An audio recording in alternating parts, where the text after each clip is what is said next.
하나님의 놀라운 축복의 비밀하신 말씀은 누가복음 제23장 34절의 말씀입니다. 이에 예수께서 이르시되 아버지 저들을 사하여 주옵소서 자기들이 하는 것을 알지 못함이니이다 하시더라. 그들이 그의 옷을 나눠 제비 뽑을세. 아멘. 오늘은 기도라는 주제로 33번째 시간입니다. 오늘 말씀의 제목은 예수님의 용서를 구하는 기도와 긍휼의 기도를 따라하라 라는 말씀이 제목이 됩니다. 예수님은 십자가상에서 그 모진 고통과 고난 속에서 조롱과 핍박과 무고한 그런 억울함을 당하는 그 상황에서도 예수님은 아버지 저들을 사하여 주옵소서 하고 하나님 아버지께 용서를 구하는 기도를 하셨습니다. 또한 저들은 자기들이 하는 것을 알지 못함이니이다. 예수님을 십자가에 못 박고 조롱하는 저들이 자기들이 무슨 짓을 하고 있는 것을 모르고 있어요.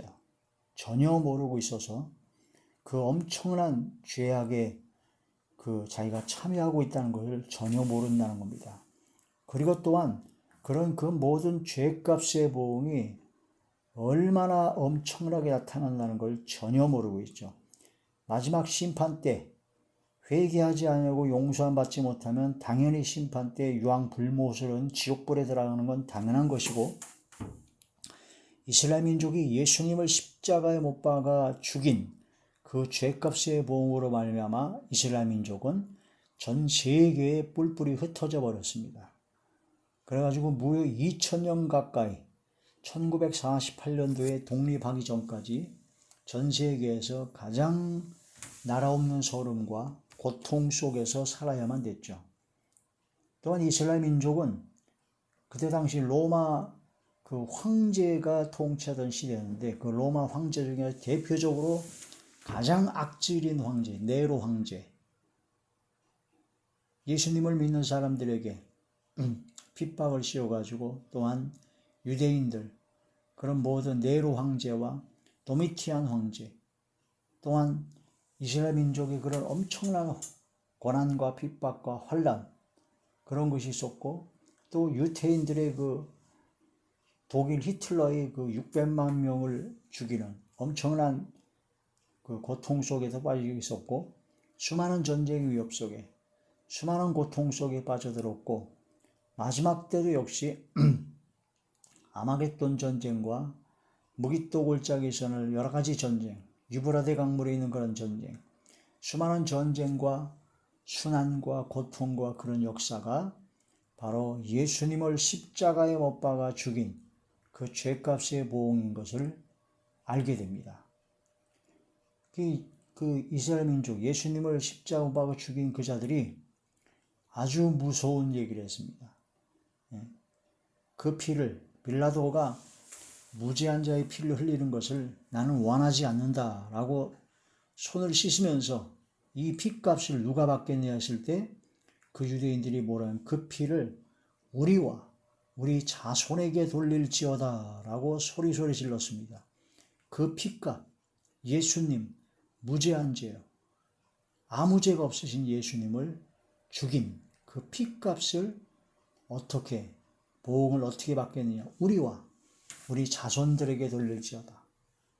그런 엄청난 말을 한 것입니다. 바벨론 70년 포로 생활의 그 원인이 됐던, 그 단초가 되었던 그런 것은 바로 므낫세 왕이 하나님 앞에 우상 숭배하고 엄청난 죄악을 저질렀는데, 더군다나 므낫세 왕은 무죄한 자의 피를 많이 흘렸다고 했습니다. 죄가 없는 사람을 죽인 그 피값의 그 보응이 엄청나다라는 거죠. 그래서 바벨론 70년 포로 생활이 그게 시작되었던 것처럼 예수님, 가장 무죄하고 성결한 그 예수님을 십자가에 못 박아 죽인 그 죄값의 보응은 이스라엘 민족이 엄청난 그 죄값의 보응, 수없는 살상과 그런 고통 속에서 무려 2000년 가까이를 그런 고통 속에 살 수밖에 없었던 그 죄값의 보응을 자기들 스스로 얘기를 합니다. 우리와 우리 자손에게 돌릴지어다. 그 말대로 됐습니다.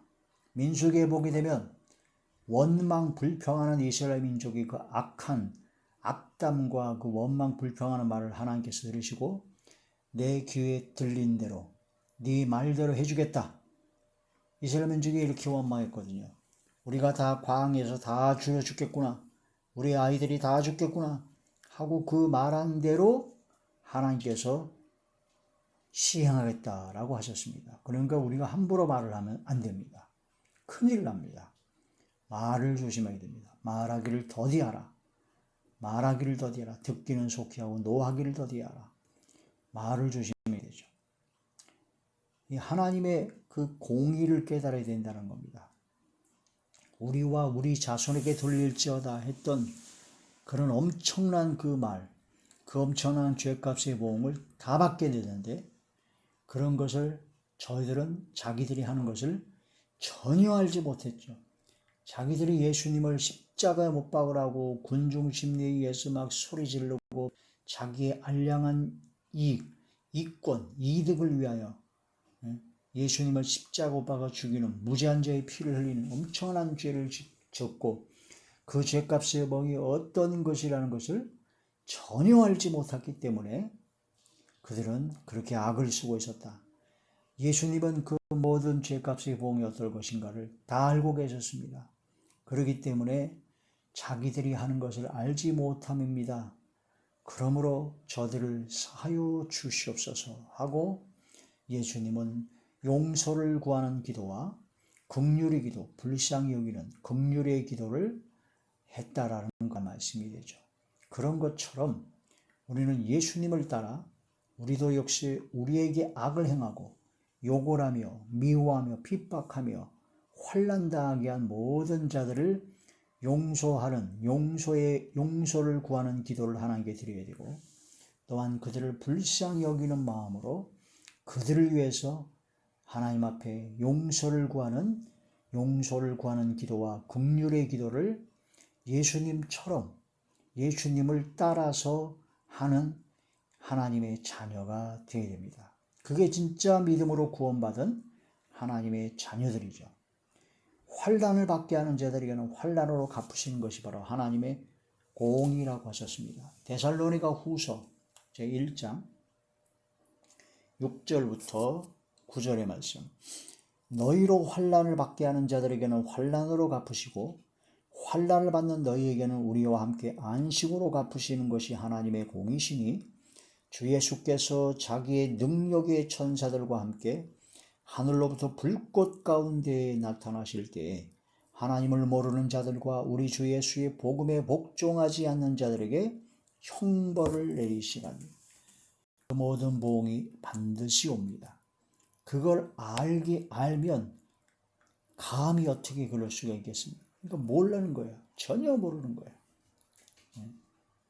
인생 연수가 70이요 강건한 80이요 의학이 아무리 발전해도 100살을 살기가 어려운 이 시대에 100살 이후엔 그냥 죽음 이후에는 끝나는 것이 아니라 죽음 이후에 한 번 죽는 것은 정한이치요 그 후에는 심판이 있으리라 하신 그 말씀의 뜻을 깨달았다면 우리가 이 세상을 지금 현재의 삶을 아무렇게나 대충 살 수는 없는 것이죠.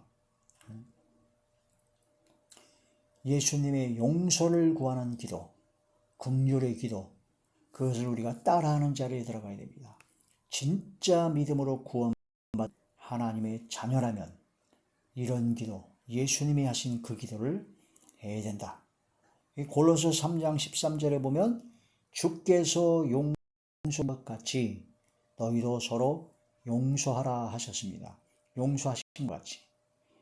에베소서 4장 32절에 보면 하나님께서 그리스도 안에서 우리를 용서하심과 같이 그리스도 안에서 예수님을 믿는 믿음 안에서 우리를 용서하신 것 같이 우리도 역시 그리스도 안에서 우리에게 악을 행한 사람을 용서해 줘야 된다. 스데반 집사, 초대교회 7집사 중 하나인 스데반 집사는 사도행전 제7장 59절에서 60절에 보니까 돌에 맞아 죽어가면서 마지막으로 한 기도가 뭐냐면 이 죄를 그들에게 돌리지 마옵소서 하고 그들을 위한 용서를 구하는 기도를 하나님께 드리고 순교했습니다. 이게 진짜 믿음으로 구원받은 하나님의 자녀요.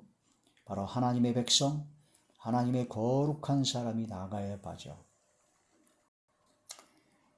누가복음 제17장 3절에서 4절에 보면 우리가 우리에게 죄를 짓고 우리에게 악을 행하고 욕을 하며 미워하며 핍박하며 악을 행하는 자들을 경고하라고 그랬습니다. 경고. 하나님의 말씀을 전하고 주의 말씀을 전해서 경고하죠. 이단은 한두 번 훈계한 후에 멀리하는 것처럼 하나님의 말씀을 통해서 경고해야 됩니다. 경고해가지고 회개하거든. 회개하면. 경고했는데 회개도 안 하고 교만하고 오만 방자하면 용서할 수가 없는 거죠. 근데 경고하고 회개하면 용서하라. 회개하면 용서하라. 누가복음 제17장 누가복음 제17장 3절에서 4절입니다.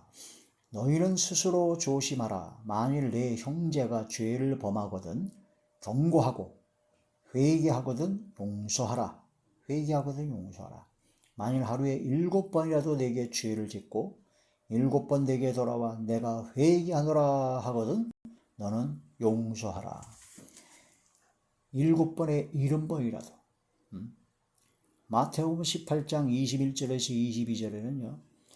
70번에 7번이라도 7번에 70번이라도 7치는 49, 490번이라도 회개하거든 용서하라 라고 말씀하셨습니다. 굉장히 끝없이 용서해 줘야 된다는 거죠. 왜냐? 우리가 하나님 앞에 그보다 더한 엄청난 용서를 받았기 때문입니다. 우리가 지은 죄값의 보응을 다 받을 수밖에 없는데 예수 그리스도의 보혈의 공로에 거저 아무 공로 없이 우리의 죄사함을 받았고 영원한 천국에 들어갈 수 있는 구원의 은혜를 받았기 때문에 우리는 용서할 수 있어야 된다. 490번이라도 계속 경고하고 회개하면 용서하라는 겁니다. 용서하라. 용서를 하되 죄값의 보응은 반드시 있습니다. 그 용서함을 받으면 그냥 그걸로 다 끝나는 줄 알아요. 착각입니다. 용서를 받았습니까?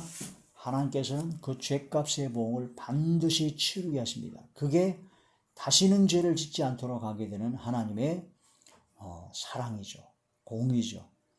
다윗에게 사무엘하 제 12장 13절에서 14절에 보니까 우리아의 아내 충성된 신하 우리아의 아내 밧세바를 취하고 간음을 행하고 그 아기를 잉태하게 되니까 그 우리아를 간접 살인 교사해버리는 그런 무지막지한 아주 엄청난 죄악을 저지른 다윗이 나단 선자의 그 죄를 지적하는 경고의 말씀을 듣고 통회하고 자복하고 회개했습니다. 즉 경고하거든 경고했을 때 회개하거든 용서하라. 그 말씀대로 다윗은 하나님의 경고의 말씀을 듣고 통회에 자복하고 회개하여 용서함을 받았습니다.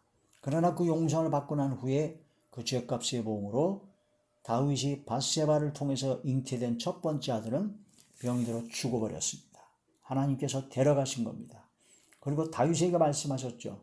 너는 은밀하게 간음을 행하고 이렇게 했지만 네 아내들은 바로 백주에 대낮에 그런 간음을 하게 될 것이다. 그래서 압살롬이 반역을 하고 난 다음에 그 압살롬이 아버지 다윗의 후궁 10명을 그냥 지붕에다가 천막을 쳐놓고 그냥 다 간음을 해버렸습니다. 동침을 다 해버렸죠. 백주 대낮에. 네가 우리아를 충성된 신하 우리아를 간접살인 교사한 그 죄값으로 말미암아 너희의 집에 칼이 끊이지 않을 것이다. 그래서 결국은 다윗이 그 아들 다윗의 압살롬의 반역을 통해서 쫓겨난 신세가 되었고 칼의 위험 속에서 평생을 또 고통 가운데 있게 되었다는 거죠. 그런 죄값의 보응을 다윗은 고스란히 다 받았습니다.